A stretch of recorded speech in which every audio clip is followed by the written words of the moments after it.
Hi everyone, Jeremy here from Vita Studio, and to do a quick video to share with you a free sample from our timer counter pack. So if you're ready, let's check it out. Alright, so you can download the sample by clicking the link in the description below. You will get this zip file, just double click on it to unzip it. It will give you this folder. In the folder you have a couple of things. You got the license, the installation instruction, the DFX file, and the font.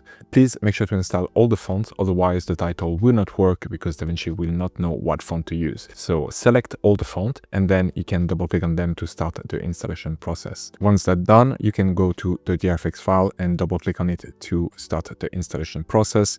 Click install. Right now for me it's already installed, so it's override, but just select that and now you can go over to Davinci Resolve. Once in Resolve, navigate to the edit page and go over to effect, title, Vita Studio, and then here you can scroll all the way down wherever you're gonna see sample.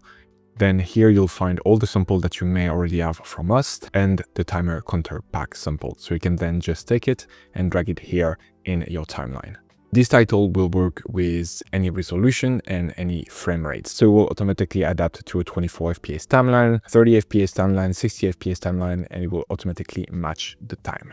There is multiple ways to use that title. You can use it to count up, count down, match the time of your timeline, or create your own time. I'm gonna break everything down with you in this video.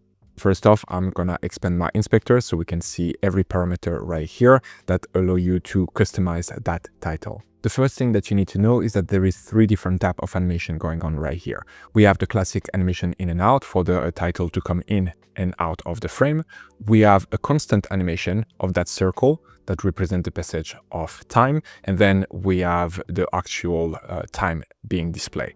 All of those are independent from each other and you can adjust them in different way. So first thing, with the simple animation in and out, as usual, like every of our title, you have all the control right here. You can control the animation length in second. So right now for the title to come in, it takes about 1 second. You can increase or decrease that by here switching for example, 3 seconds. If you do that, as you can see now, the title will take about 3 seconds to fully come into frame. You can also choose between different type of movement. Right now we have zoom in, but you can select, for example, slide down. And if you do so, the title will come into place from the top of the frame down to the center. You can also choose the curve. So here you have the in and out curve. By default, it's in Expo, but you have the choice between a bunch of different curves. For example, here, if you choose elastic or bounce, you're gonna get like a slight bounce when the title will come into frame. Personally, I tend to prefer Expo or Scene. That's what gives the more natural look. That's why that's the default setting. Another thing that we just added is the animation intensity. So right now it's at 0.2 and I will recommend to leave it that way because it's more subtle in my opinion.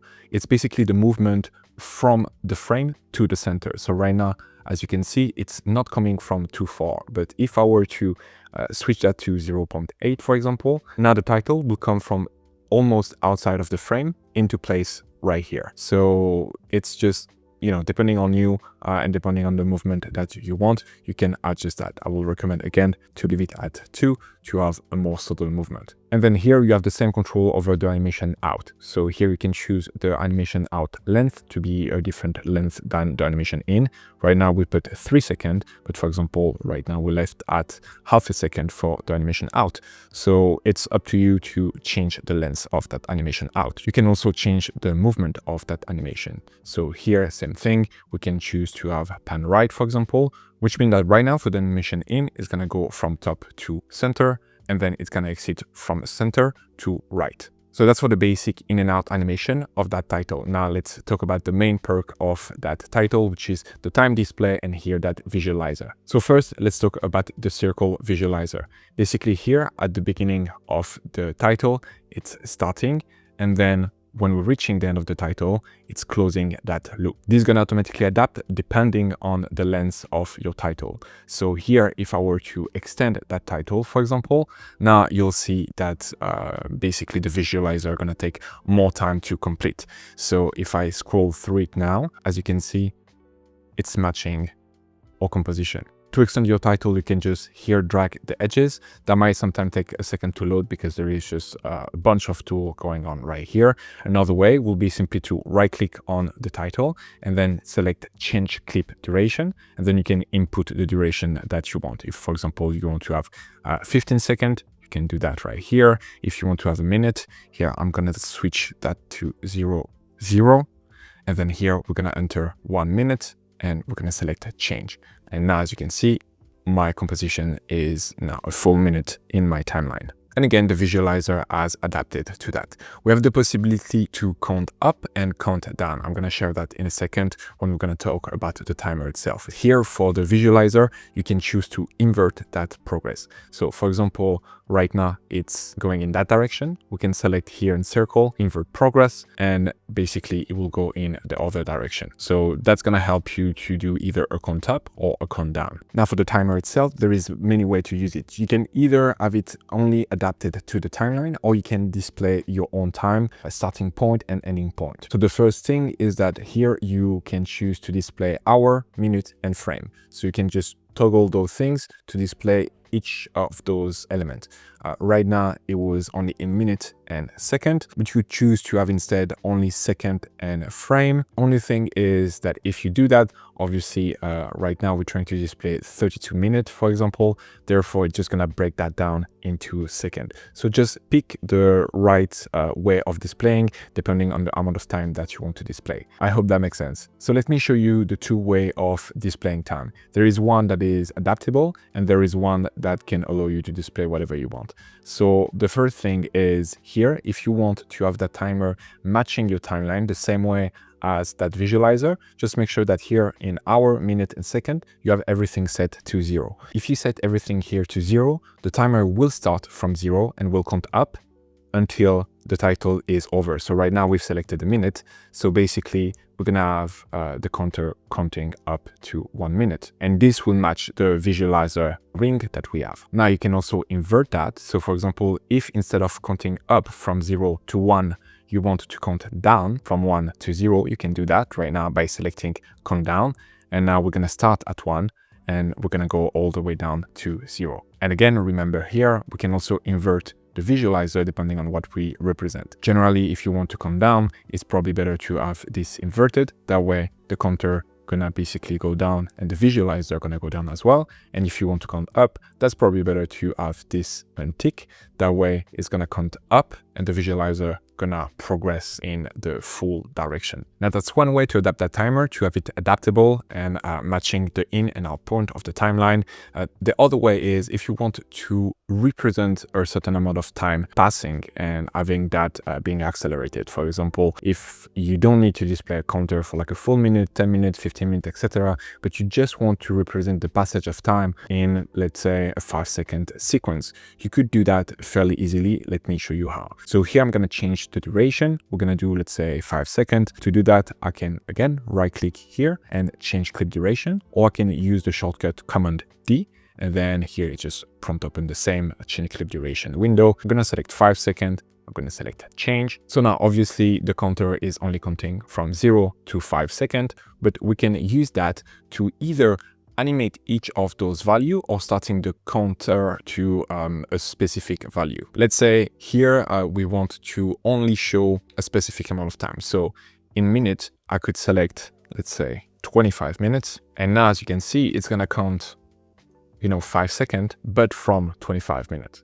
Or like if I do count down, it's going to count down from whatever value we have down to 25. So you can really choose that to set up your starting point or your ending point that you want to display at the end of the animation.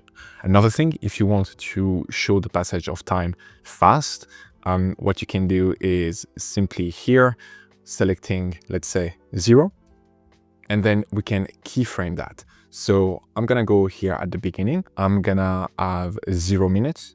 Keyframe that, and I'm gonna go at the end of my title, and now I'm gonna here write 30 minutes. And if I play it, as you can see, within the time of 5 seconds, I have the timer counting up to 30 minutes. So that could be a great way to display the passage of time very fast, for example, in a time lapse or something like that, where you just want to accelerate that timer. Now, one thing to know is that here, as you can see, we have the number staying in place. It's because we specifically choose a mono font, which allow the number to be displayed in that way. If you were to change that to any other font, let's say we generally like to use the font Poppin, but if we were using Poppin here, the number gonna be changing place all the time, and that's not going to look very good. So just be aware of that. And if you would like to change the font, make sure that you're using a mono font and not like any generic font. You can find a bunch of them online. Just search for mono font, and you can download that on Google Font or any other font website. And lastly, here we have text intensity, which is basically the amount of blur in between each number when they are changing from one to the other. So here, if I increase that, I'm gonna get more blur when the number gonna change. So depending on how fast your number are changing, you can use that to intensify the effect. That is pretty much it for all the functionality that this specific title got to offer. You get the general size and position. So here you can reduce the size, you can adjust the position. Then you also have the timer style. So here, same thing. You can adjust the style of the timer specifically, the tracking in between the number, the line spacing, so on and so forth. And you also have here the select element area that allow you to make some more customization. Let's say you have a busy background and you want your timer to stand out even more.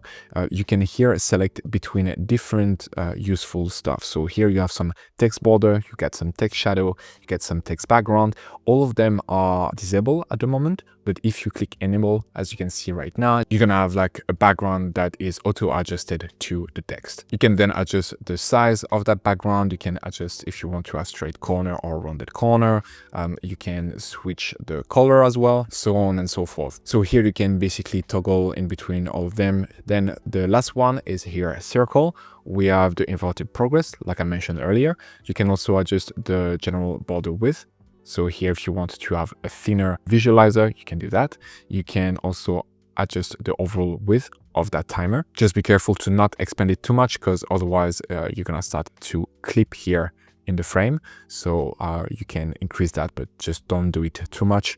And then you have the general color of the background ring and of the visualizer ring as well. By default, we put a gradient, but you can switch easily here to solid color, and you will get a solid color instead that you can adjust right here. If you want to have something pink, you can do that right there. And yeah, that's pretty much it. I hope this video was clear. There is definitely a lot of functionality and stuff back in that one title.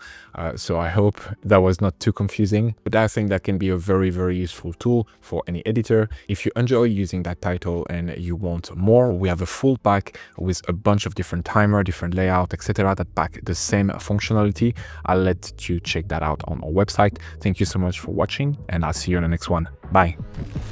Speed up your workflow and create better videos using the pack available on our website, including titles, transition, and templates built only for Davinci Resolve. Get started today by downloading our free starter pack that contains over 150 elements. Link in the description below or at videoeditorstudio.com.